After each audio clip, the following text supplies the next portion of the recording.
Let's listen to an expert Dr. Ashutosh Kumar, MD, DM, Cardiology Care Hospital, Gachibowli. For hypertension in young population along with the coronary artery disease and higher heart rate, can be sure of happy heart? Doctor, हम hypertension को कैसे परिभाषित करते हैं और हमें कब यह निष्कर्ष निकालना चाहिए कि व्यक्ति को हाइपरटेंशन है?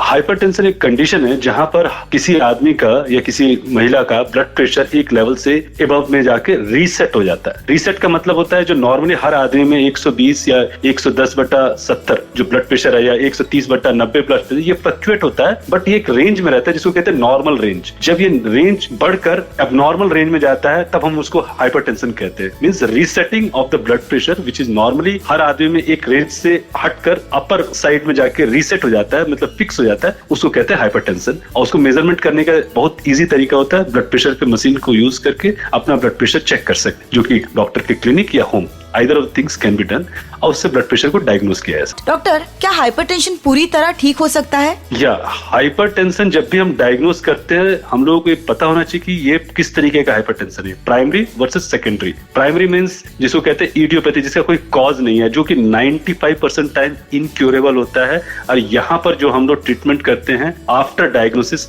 Is only medicine, sometime intervention, और ये एक इनक्यूरेबल डिजीज है। लेकिन अगर आपको सेकेंडरी हाइपरटेंशन है जहां पर कोई एक हार्मोनल कारण है या कुछ खून की नलियों में प्रॉब्लम चल रहा है, किडनी की खून की नलियों में प्रॉब्लम, वहां पर इंटरवेंशन या उस पर्टिकुलर कंडीशन को ठीक कर दिया जाए तो हो सकता है आपका हाइपरटेंशन क्योर हो जाए। अगर वो इनिशियल केस है तो 5% पेशेंट, 5 to 10% पेशेंट्स में ये कहा जाता है कि it can be curable provided it is detected early and it is a secondary hypertension. Primary hypertension जो कि 95% पॉपुलेशन में होता है वो इनक्योरेबल होता है, वहां पर मेडिसिन लाइफ लॉन्ग लेना होता है और उससे डिजीज को कंट्रोल किया जाता है, क्योर नहीं किया जा सकता। डॉक्टर, क्या हाल ही में युवा रोगियों में हाइपरटेंशन और दिल के दौरे की घटनाओं में वृद्धि हुई है? यदि हाँ, तो इसका कारण क्या हो सकता है? Very good question. सो आजकल के टाइम में ये देखा जा रहा है कि यंग जो ब्लड प्रेशर जो हुआ करता था, जो कि एल्डरली डिजीज माना जाता था या पुश्तैनी माना जाता, तो वो आजकल समय से पहले आना शुरू हुआ। जैसे हम लोग कहते हैं कि हर चीज का